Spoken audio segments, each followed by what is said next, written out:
tumawag sa akin si Vice President. Alam lang sa amin, sa family, sa pamilya Marcos na meron na yung kanyang rekomendasyon para sa Pangulo ay handa na at ibibigay na niya sometime, he said then, sometime in the following week. So, ang expectation ko nga ganito Wednesday. Ngayon, ano ang nasa report? Natural, hindi naman pinakita sa amin. We are not privy to that because actually it is a recommendation from the Vice President to the President. I can only say that the Vice President was very open nung kami nag-usap. At hindi niya naman itatanong. Siyempre, nung lumabas ang desisyon na ipinapasa ng Pangulo, si Vice President Jojo Pinay ang pag-formulate ng rekomendasyon para nga sa paglibing ng aking ama sa libingan ng mga bayani, ay linapitan namin siya, tinawagan namin siya kung pwede kami mag-usap at binigyan naman kami ng pagkakataon na ibigay ang aming isip, ang aming pananaw, lahat ng aming gusto sabihin, pinakinggan niya. Kaya katapos doon, hindi na namin masyadong napag-usapan at lahat kami busy. Kaya ang sumunod na balita ay galing ang Vice President na meron na siyang recommendation at ibibigay na siya sa palasyo. Well, hindi namin malaman dahil wala pa kang hindi pa namin nakikita kung ano yung recommendation. Umaasa lang kami.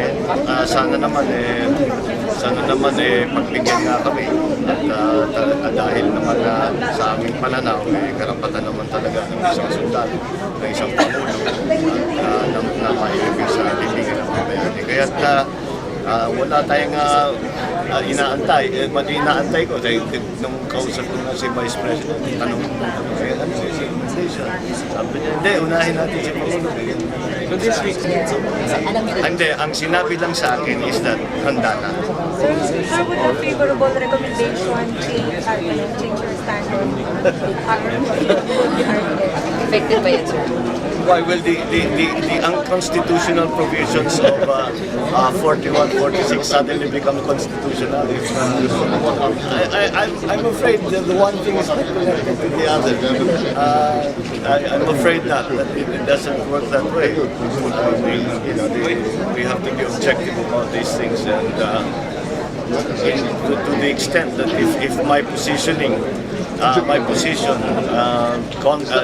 is counter to the postponement or cancellation of the armed elections and the appointment of OICs by the President to armed positions, has cost us in terms of our effort to get my father buried in libingan ng Magbayani.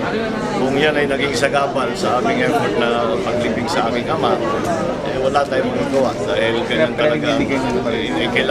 Yun ang tama. Sa akin pananaw, yun ang tama. Wala na akong ibang magawa. Pero kung ipasa ng Senado yung bill, may magiging next step, meron pa makikagawa para we just go through the regular process. Pagka kung mapasa na dito sa Senado, depende kung merong amendments, which I think there will be. May magkakaroon ng konting amendment dahil may mga area, in fact, baka mapag-usapan namin ngayong araw. After that, it will go to BICAM. Malagay ko, hindi naman masyado matagal yun. Questionin niyo ba sa SC? Kung sakali ipasa nila? Oh. Questionin niyo po. Not me, but I know there are some who are waiting to do so.